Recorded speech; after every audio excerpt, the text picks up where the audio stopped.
గౌరవనీయులైన జగన్మోహన్ రెడ్డి గారు, నా పేరు ఆచార్యపేట బాబీవర్ధన్.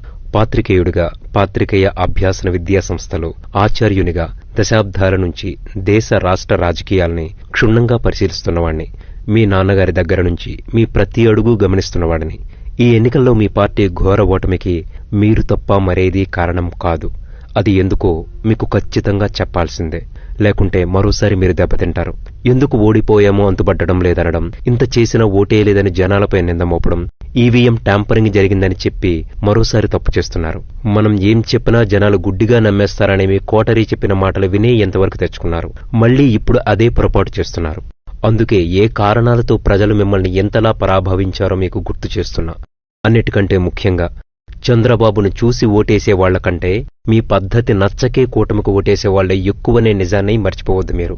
ముందుగా మీరు చేసిన, ఇంతవరకు ఏ నేత చేయని ఒక గొప్ప పని గురించి మొదలుపెట్టి తరువాత మీ తప్పుల గురించి మాట్లాడదాం.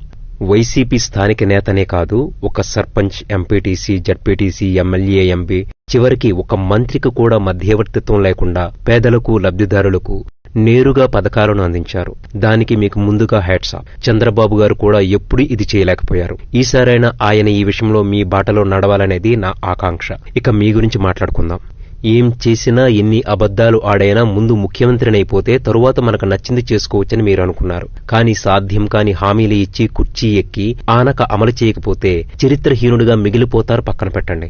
జనాలు ఊరుకోరు కదా. ప్రతిదీ వాళ్లు గమనించే మీపై ఓటు అనే వజ్రాయుధాన్ని ప్రయోగించారు. గెలిచిన వెంటనే కరకట్ట మీద ఉన్న ప్రజావేదికను కూల్చి తొలి తప్పు చేసిన మీరు అక్కడ నుంచి ఇప్పటి వరకు ఎన్నో తప్పులు చేసి మీ భవన పతనానికి ఒక్కొక్క ఇటుకను మీరే పీకేసుకున్నారు. నన్ను గెలిపిస్తే రాష్ట్రంలో విడతల వారీగా మద్య నిషేధం చేస్తా, అది జరిగితేనే మీకు మళ్లీ ఓట్లు అడుగుతా అన్నారు. కానీ అసలు బ్రాండ్లు తీసి మీ సొంత బలగంతో నాసిరకం మద్యాన్ని రాష్ట్రమంతా వెదజల్లి కాసుల పండగ మీరు చేసుకున్నారు. ప్రజల ఆరోగ్యాలతోనూ ప్రాణాలతోనూ చెలగాటమాడుకున్నారు. దీనిని ప్రజలు మర్చిపోయారనుకున్నారా? గెలిస్తే మెగా డిఎస్సీ తీస్తానన్నారు. ప్రతి సంవత్సరం జాబ్ క్యాలెండర్ విడుదల చేస్తానని రాష్ట్ర యువతను మోసం చేశారు. వాళ్లు మర్చిపోయారనుకున్నారా? రాజధానిగా అమరావతికే నా ఓటు అని చెప్పి ఎన్నికలయ్యాక 3 రాజధానులన్నారు. అంటే జనాలను మోసం చేయడానికి ఎన్నికలకు ముందే ఫిక్స్ అయ్యారు. 3 రాజధానుల ఆటలాడి రాష్ట్రానికి రాజధానినే లేకుండా చేసి అమరావతిని అనాథను చేసి ప్రజల్ని క్షోభకు గురిచేశారు. అమరావతి కట్టడాలు పాడైపోతుంటే మీ పార్టీ వాళ్ళు కూడా బాధపడ్డారనే సంగతి మీకు తెలుసా? రైతులను, పెయిడ్ ఆర్టిస్టులని పదే పదే హేళన చేశారు. వాళ్లు ఎందుకు ఓటేయాలి మీకు? మీ తండ్రిగారి మీద ఉన్న అభిమానంతో గత ఎన్నికల్లో మీకు ఒక ఛాన్స్ ఇద్దామనే ప్రజల అంతరంగాన్ని గమనించక, నేను గొప్పవాడిని కాబట్టి ప్రజలు నాకు ఓటేశారు అని మీరు భావించారు. ఇదే బలుపు వాపు మధ్య వ్యత్యాసం తెలుసుకోలేకపోవడం. నేనే అంతా, అన్నీ నేనే అనే అహంకార ధోరణితో సర్పంచ్, ఎమ్మెల్యే, ఎంపీ, మంత్రులకు శాఖాపరమైన విలువ ఇవ్వక వాళ్లను ప్రజలకు దూరం చేశారు. 2-3 తప్ప మరెవరినీ మీ నియంతృత్వంతో ప్రభుత్వ విధానాలపై మాట్లాడనివ్వలేదు. అసభ్య పదజాలంతో దూషించడానికి తప్ప. రోజా, కొడాలి నాని, పేర్ని నాని, అనిల్ యాదవ్, దువ్వాడ, సీదిరి, వల్లభనేని వంశీ, అంబటి వంటి నాయకులే మిమ్మల్ని ఓడించారని ప్రజలు నమ్ముతున్నారని మీకు తెలుసా? చిన్న పెద్ద గౌరవం లేకుండా తాము ప్రజాప్రతినిధులమనే సంగతి మర్చిపోయి చంద్రబాబు, పవన్ కళ్యాణ్ వంటి వారిపై అసభ్యంగా అడ్డుగోలుగా వాగుతుంటే, బూతులు మాట్లాడుతుంటే వాళ్లను ప్రోత్సహిస్తూ మీరు మంత్రి పదవులిచ్చారు. ఎదుగుతున్న పిల్లలకు మీరు చూపించే దారి ఇదేనా? జనాలు అక్కడే మిమ్మల్ని సగం చేదరించుకున్నారు. నా ముఖం చూసి ఓటేయమన్నారు మీరు. ప్రజలు మీ ముఖం చూసే ఓటేయలేదనే నిజాన్ని ఎప్పటికైనా తెలుసుకున్నారా?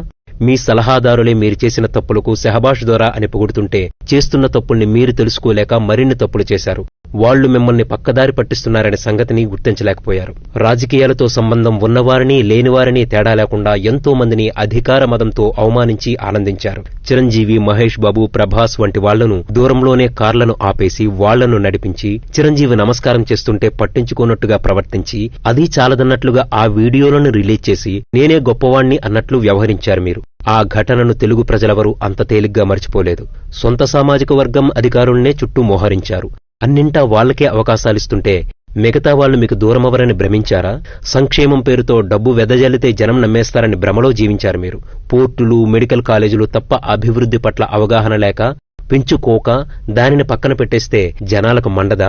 రివర్స్ టెండరింగ్ పేరుతో పరిశ్రమలు రాకుండా చేయడం, పారిశ్రామికవేత్తలు పారిపోయేలా చేశారు. రాజధాని రైతులకు అనేక అవరోధాలు సృష్టించారు. సమాంతరంగా పేడు ఉద్యమాల్ని ప్రోత్సహించారు. కులాల్ని విడగొట్టి చైర్మన్లు నియమించి వారికి నిధులు, విధులు ఇవ్వకపోవడాన్ని జనాలు గుర్తించలేదనుకుంటున్నారా? ఎస్సీ, ఎస్టీ, బీసీ మైనారిటీలకు చేసింది తక్కువే అయినా ప్రచారం ఓదరగొట్టారు. దీనివల్ల మిగతా వర్గాలకు దూరమయ్యారు. ఆకాశమంత ఎత్తున అంబేద్కర్ విగ్రహం నిర్మాణం చేశామని చెప్పిన మెజారిటీ దళితులు మిమ్మల్ని మిమ్మల్ని విశ్వసించలేకపోయారు. హత్యలు చేసిన నాయకుల్ని వెనకేసుకు వచ్చినా ప్రజలు పట్టించుకోరనే మీ అహంకారం ఇప్పుడేమైంది? పైగా వాళ్లకే సీట్లిచ్చి మంత్రి పదవులిస్తారా? ఎంతో అనుభవం కలిగిన రాజకీయ దురంధరుడు చంద్రబాబు నాయుడిని చట్టసభల్లో ఘోరంగా అవమానించడం, ఇది గౌరవ సభ కాదు కౌరవ సభ అని ఆగ్రహించి మళ్లీ గెలిచాకే సభలో అడుగు పెడతాననే ఛాలెంజ్ చేసే వాతావరణాన్ని కల్పించిందెవరు? మీరు కాదా? పోలవరం ప్రాజెక్టు సందర్శన సందర్భంలో తెలుగు మహిళలు పాడిన పాటల్ని సభలో ప్రదర్శించి స్పీకర్తో సహా సభ్యులందరూ వెకిలిగా నవ్వడం ప్రజలు గమనించలేదనుకుంటున్నారా? ఏవో కేసులు తిరగదోడి అడ్డగోలుగా వాదించి చంద్రబాబును అరెస్ట్ చేసి జైలుకు పంపడం, 52 రోజులు బెయిల్ రాకుండా చేసి జనాగ్రహాన్ని మూటగట్టుకున్నారా లేదా? అచ్చెన్నాయుడిని ఈఎస్ఐ కేసులో ఇరికించి వైద్య సాయం అందకుండా వీధుల్లో తిప్పడం మీకు మేలు చేసిందనుకుంటున్నారా? రాష్ట్ర అధ్యక్షుడనే గౌరవం లేకుండా సభలో పశువుగా సంబోధించడం ముఖ్యమంత్రి స్థాయికి తగిన మాటేనా? జైలులో ఉన్న చంద్రబాబుని పరామర్శించేందుకు వస్తున్న పవన్ కళ్యాణ్ని దారిలోనే అడ్డగించారు. అనేక చోట్ల పవన్ సభలకు అనుమతి నిరాకరించి పవన్ ఎదగడానికి మీరే కారణమయ్యారు. పవన్ వ్యక్తిగత విషయాల మీద చౌకబారు విమర్శలు చేశారు. ఇక సోషల్ మీడియాలో ట్రోల్స్ అయితే నీచత్వానికి పరాకాష్ట. అత్యంత నోటిదూల తారామణి శ్రీరెడ్డి నోటికి తాళం వేయకపోగా సునక భావప్రాప్తి పొందారు. సూపర్ స్టార్ రజనీకాంత్ మీద సైతం చౌకబారు విమర్శలు చేసిన వాళ్ళని కనీసం మందలించారా? ఉన్నత విద్యాసంస్థల్లో మితిమీరిన రాజకీయ జోక్యం, విద్యాలయాల అధికార పార్టీ కార్యాలయాల అన్నంత పైత్యాన్ని ప్రదర్శించారు. రేపల్లె దగ్గర స్కూల్ పిల్లాడిని పెట్రోల్ పోసి తగలేసిన నిందితుల్ని కాపు కాశారు. జనాలు పట్టించుకోరనుకున్నారా? కోడికత్తి కేసులో కోర్టుకు హాజరవ్వకుండా ఓ యువకుడిని 5 ఏళ్లు జైలులో మగ్గేలా చేశారు. మీదేనా జీవితం? ఆ యువకుడితో కాదా? ఇష్టారాజ్యంగా వసూలు చేస్తున్న మంత్రులు కొందరు ఎమ్మెల్యేలను నియంత్రించలేకపోయారు. పాత్రికేయుల అక్రిడేషన్ విషయంలో కూడా అలవికాని నిబంధనలు తీసుకొచ్చారు. వారికి ఇస్తామన్న ఇళ్ల స్థలాల హామీను 5 ఏళ్లు సాగదీశారు. నిబంధనలకు విరుద్ధంగా యూనివర్సిటీల్లో రిటైర్ అయినా సరే అయిన వాళ్లైతే మళ్లీ విధుల్లోకి తీసుకున్నారు.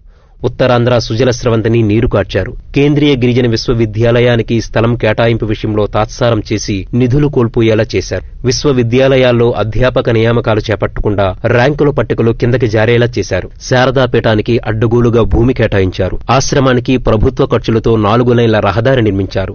ఆంధ్ర విశ్వవిద్యాలయం మార్గానికి ఇరువైపులా దశాబ్దాల తరబడి జీవనం సాగిస్తున్న బడ్డీ కుట్లు, మెకానిక్ షాపులను అర్ధరాత్రే తొలగించారు. ప్రధాన స్రవంతి మీడియా చేస్తున్న విమర్శల్లో నిజాలు గ్రహించకుండా ఆర్థిక మూలాల మీద దాడులు చేయించారు. ప్రకటనలు ఆపేయించారు. ఏం చేసినా చెల్లుతుందనే అహంభావమా? మితిమీరిన ప్రచార ఆర్భాటం, రంగుల పిచ్చి అనే అపవాదును మూటగట్టుకున్నారు.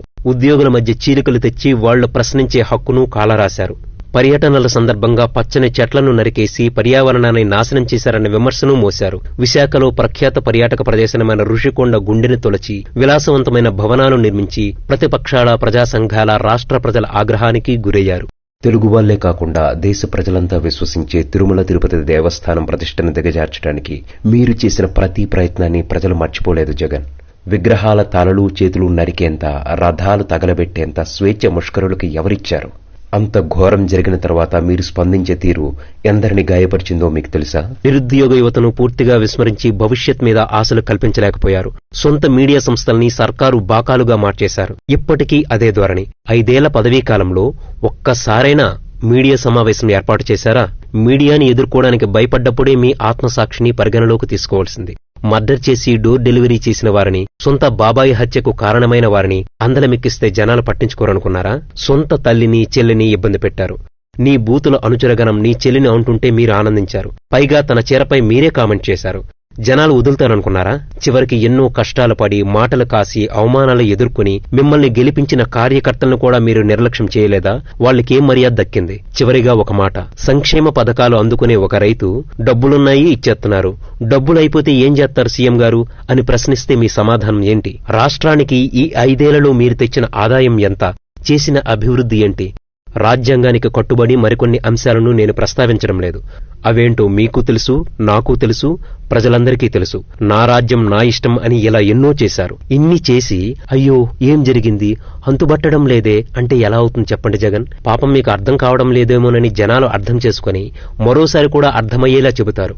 అప్పుడు అర్థమవుతుంది అంతా మీకు. నిశితంగా పరిశీలన చేశాక సమతౌల్యం పాటిస్తూ వాస్తవ పరిస్థితులను మాత్రమే ప్రస్తావించాను. కొన్నిటిని విస్మరించినా కావాలని మాత్రం కాదు. ఎందుకంటే నేను ఏ జెండాను మోస్తున్నవాణ్ణి కాదు, జనం అజెండానే గౌరవించేవాణ్ణి. నిజం, ఇజం ఎప్పటికీ నిలుస్తాయనే నమ్మినవాణ్ణి.